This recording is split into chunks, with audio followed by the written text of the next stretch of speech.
Halo teman-teman semuanya, balik lagi bersama saya. Hari ini kita bakal belajar tentang etika, pendidikan, dan pendidikan karakter.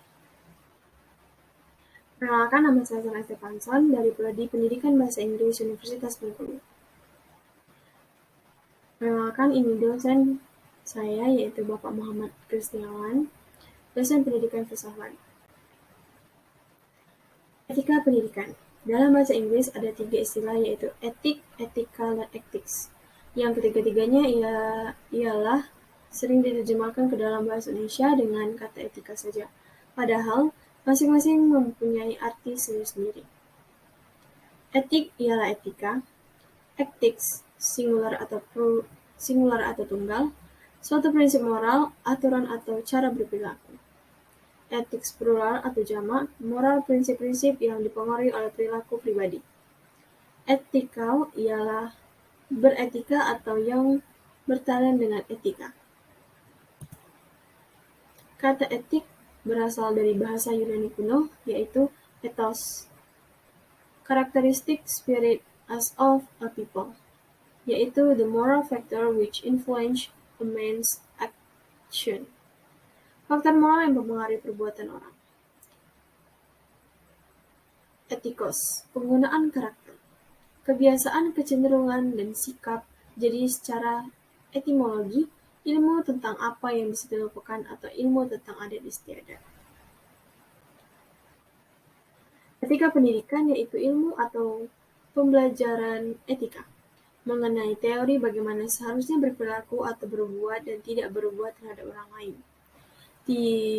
Khususnya dalam praktik pendidikan. Etika pendidikan berisi aturan perilaku yang diterima secara sosial yang memberi tekanan pejabat-pejabat pendidikan untuk memelihara kesadaran nilai yang tinggi dan jujur serta adil dalam memberi layanan kepada publik.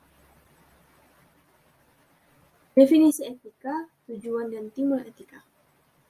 Definisi etika ialah perilaku sebagai cerminan moral, perangai atau watak sebagai hal yang baik atau yang tidak baik, dikaitkan dengan martabat manusia, kemanusiaan atau nilai-nilai sebagai manusia.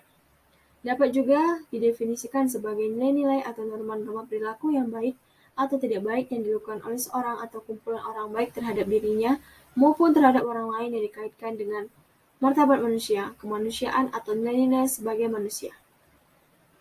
Etika, tujuan etika. Tujuannya ialah supaya manusia hidup tertib, damai, rukun, sejahtera, dan menikmati kehidupan bersama. Apalagi jika diingkar bahwa dalam kenyataannya, tidak seorang pun manusia yang dapat mencukupi sendiri semua kebutuhannya dari sejak lahir hingga mati.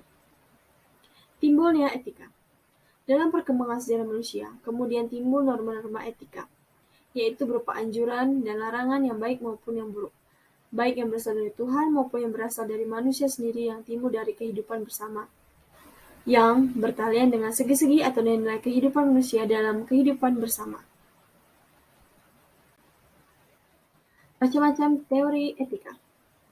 Yang pertama ada teori teologi, yang kedua teori utilitarisme, yang ketiga teori deontologi, yang keempat teori hak, dan yang kelima teori keutamaan. Tujuan etika pendidikan. Yang pertama untuk meningkatkan kesadaran kepada semua pihak bahwa dalam pendidikan ada dimensi etisnya. Yang kedua, memperkenalkan bahwa dalam pendidikan ada moral sebagai argumen dalam tindakan. Yang ketiga, supaya dilakukan praktek pendidikan yang benar, baik, dan etis. Keempat, supaya pihak-pihak yang lemah terlindungi dari perbuatan-perbuatan yang tidak etis khususnya bagi peserta didik. Yang keenam, supaya pendidik berkembang dan hidup dengan baik. Pendidikan karakter. Karakter menurut Pusat Bahasa Dependiknas adalah bawaan, hati, jiwa, kepribadian, budi pekerti, perilaku, personalitas, sifat, tabiat, temperamen, watak. Karakter mengacu kepada serangkaian sikap, attitude, perilaku, behavior, motivasi, motivation, dan keterampilan skill. Karakter menurut John Sway merupakan hal yang lumrah dalam teori pendidikan bahwa pembentukan watak atau karakter merupakan tujuan umum pengajaran dan pendidikan budi pekerti di sekolah. Tujuan pendidikan karakter yaitu pertama membangun potensi afektif peserta didik sebagai manusia dan warga negara yang berbudaya dan berkarakter bangsa. Yang kedua, membangun kebiasaan dan perilaku peserta didik yang terpuji. Yang ketiga, menanamkan jiwa kepemimpinan yang bertanggung jawab. Keempat, mengembangkan kemampuan peserta didik menjadi manusia yang mandiri, kreatif, berwawasan kebangsaan. Yang kelima, mengembangkan lingkungan kehidupan sekolah sebagai lingkungan yang aman, jujur, penuh kreativitas dan persahabatan, serta dengan bahasa kebangsaan yang tinggi. Pendidikan karakter bangsa. Intelligence plus karakter, this is the goal of true education. Kecerdasan yang berkarakter adalah tujuan akhir pendidikan yang sebenarnya. Menurut Martin Luther King. Karakter mengendalikan pikiran dan perilaku kita yang tentu saja menentukan kesuksesan cara kita menjalani hidup, meraih obsesi, dan menyelesaikan masalah. Pendidikan karakter melalui sekolah tidak semata-mata pembelajaran pengetahuan semata, tetapi lebih dari itu, yaitu penanaman moral, nilai etika budi pekerti yang luhur, dan yang terpenting adalah praktik setelah informasi tersebut diberikan dan dilakukan dengan disiplin oleh setiap elemen sekolah. Jadi pendidikan karakter bangsa itu bukan hanya tentang bagaimana mendidik anak menjadi baik, tapi bagaimana anak bisa menerapkan kehidupan yang baik berdampak untuk semuanya.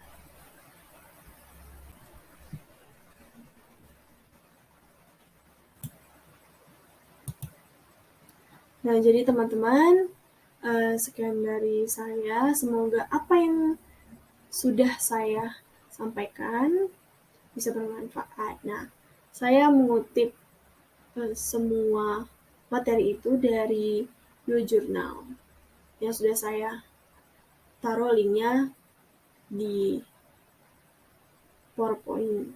Terima kasih sudah menonton. Jangan lupa like and subscribe. Dadah. Like and subscribe. Dadah.